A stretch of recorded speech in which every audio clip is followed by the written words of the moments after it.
دہشت اور غیر یقینی نے زندگی ہی درہم برہم نہیں کی، معیشت کے پہیے بھی سست کر دیے ہیں۔ ایک اور عوامی حکومت نے اپنے 700 ارب سے زائد خسارے کے بجٹ کا اعلان کیا ہے اور خسارے کی ذمہ داری توانائی کے بحران اور امن و امان کی صورتحال پر عائد کی ہے۔ مگر واشنگٹن کے ماہرین بگڑتی معیشت کے لیے کسی ایک حکومت کو ہی الزام نہیں دیتے۔ I think that Pakistan missed the globalization train, and it missed it in three ways. Globalization is really the more rapid movement of ideas, peoples, and goods. Pakistan did not catch up with the rapid movement of ideas except for Islamist extremist ideas. Pakistani Americans who want to invest in Pakistan or who want simply to contract to do business there, I think are limited only by their own imagination. مگر پاکستانی معیشت کی اتنی تاریک تصویر بھی امریکہ میں آباد پاکستانیوں کی خوش امیدی میں کوئی کمی کرتی نظر نہیں آتی۔ یہ جو وقت ہے یہ بھی ٹل جائے گا انشاءاللہ۔ پاکستانیوں سے مجھے اس سے کم کی امید نہیں ہے۔ مگر ان دو انتہائی مختلف تصویروں میں سے اصلی پاکستان کون سا ہے، یہ جاننے کے لیے ہم نے بات کی ماہر معاشیات زبیر اقبال سے۔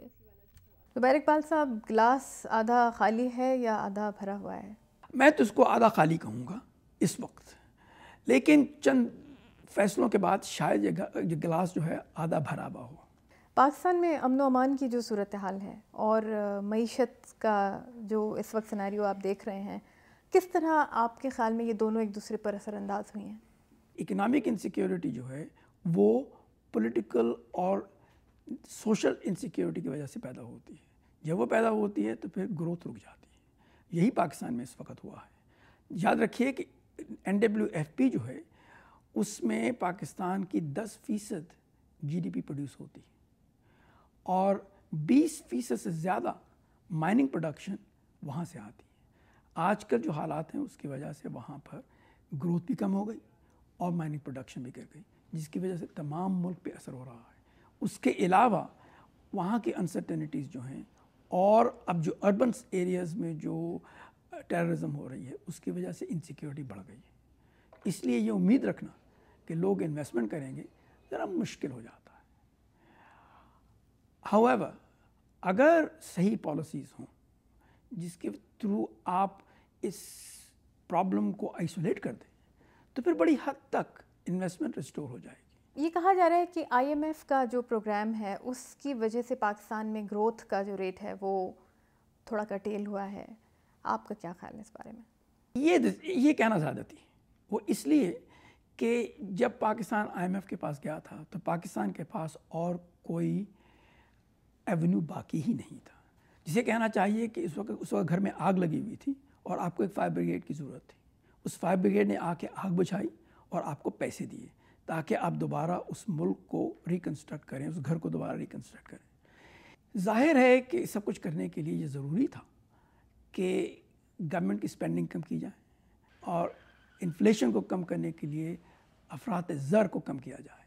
اس کے لیے انٹرسٹ ریٹ بڑھانے ضروری تھے، انٹرسٹ ریٹ بڑھائے گئے، گورنمنٹ پہ اسپینڈنگ پہ کرٹیل کیا گیا، جو سبسڈیز تھیں فوڈ پروڈکٹس پہ، انرجی پہ، الیکٹریسٹی پہ، آئل پہ، ان کو کم کرنا ضروری تھا کیونکہ اس کے بغیر گورنمنٹ کا بجٹ جو تھا وہ کنٹرول نہیں ہوتا۔ یہ کہا جاتا ہے کہ انڈیا اور امریکہ نے تو گلوبلائزیشن سے فائدہ اٹھایا ہے لیکن پاکستان کو گلوبلائزیشن سے نقصان ہوا ہے۔ سراسر غلط۔ دیکھیے پاکستان 170 ملین لوگوں کا ملک ہے، یہ کوئی چھوٹا سا ملک نہیں ہے۔ دس از the second largest economy in the subcontinent۔ اتنی بڑی اکانومی اگر اس کو گلوبلائزیشن سے فائدہ نہیں ہوگا تو پھر کس کو ہوگا؟ ہم اپنی ویکنیسز کو دوسروں کی ذمہ داریاں کیوں ٹھہراتے ہیں؟ کیری لوگر بل میں کہا جا رہا ہے کہ اب بہت پیسہ پاکستان جا رہا ہے اور ابھی جائے گا آئندہ آنے والے سالوں میں۔ آپ کے خیال میں اس سے جو اکنامک سچویشن ہے پاکستان کی وہ امپروو کرنے میں کوئی مدد مل سکتی ہے یا نہیں؟ $1.5 بلین جو مل رہے ہیں کیری لوگر کے تحت، اس کے علاوہ پھر ملٹری اسسٹنس بھی ہوگی۔ شروع میں شارٹ ٹرم میں ہمیں زیادہ تر بجٹری سپورٹ چاہیے۔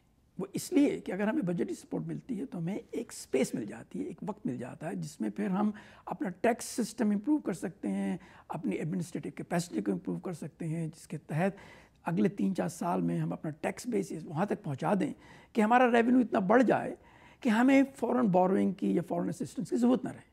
اس لیے اگر کیری لوگر بل کے تحت زیادہ تر پیسے بجٹری سپورٹ میں جائیں تو بہتر ہوگا. مجھے لگتا یہ ہے کہ یہ نہیں ہوگا. زیادہ تر پیسہ یو ایس ایڈ کی طرف سے پروجیکٹس میں جائے گا.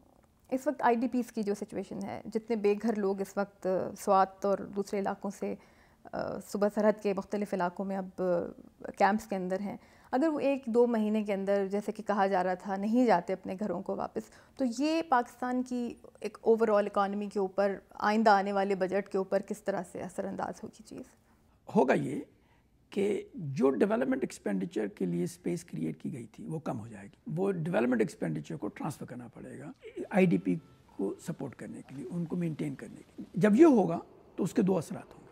پہلے تو یہ کہ آپ کی جو اسپینڈنگ ہوگی وہ کرنٹ اسپینڈنگ بن جائے گی، جس کی وجہ سے انفلیشنری پریشرز بڑھ سکتے ہیں. اور دوسری بات یہ ہے کہ آپ وہ اپرچونٹیز نہیں کریٹ کر سکیں گے جس کے تحت امپلائمنٹ بڑھے، جس کے تحت آئی ڈی پی جو ہیں وہ خود اپنے ریونیوز اور اپنی ویجز کلیکٹ کر سکیں. اس لیے ضروری یہ ہے کہ ان کو امپلائمنٹ اپرچونٹیز دیں، ان کے ہاتھ میں صرف پیسے نہیں دیں. کیا آپ کے خیال میں حل ہو سکتا ہے پاکستان کو اس کے موجودہ معاشی مسائل سے نکالنے کا؟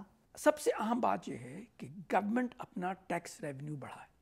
اس کے 2 طریقے ہیں، یا تو نئے ٹیکسز لگائیں یا آپ ٹیکس ایڈمنسٹریشن کو امپروو کریں. ٹیکس ایگزمپشنز ختم کر دیں، بالکل ختم کر دیں، کیونکہ ان کا کوئی فائدہ نہیں ہے. اپنی قوم کو کانفیڈنس میں لیں، ان کو یہ بتائیں کہ دیکھیے ہماری یہ سچویشن ہے، ہمیں انویسٹمنٹ بڑھانی ہے. باہر سے انویسٹمنٹ آنی بہت مشکل ہے کیونکہ ہمارے ہاں انسیکیورٹی کی پرابلمس ہیں. سب نے مل کے کام کرنا ہے. آپ کا فیوچر ہمارا فیوچر ایک ہے. ٹیکسز سب کو دینے ہوں گے.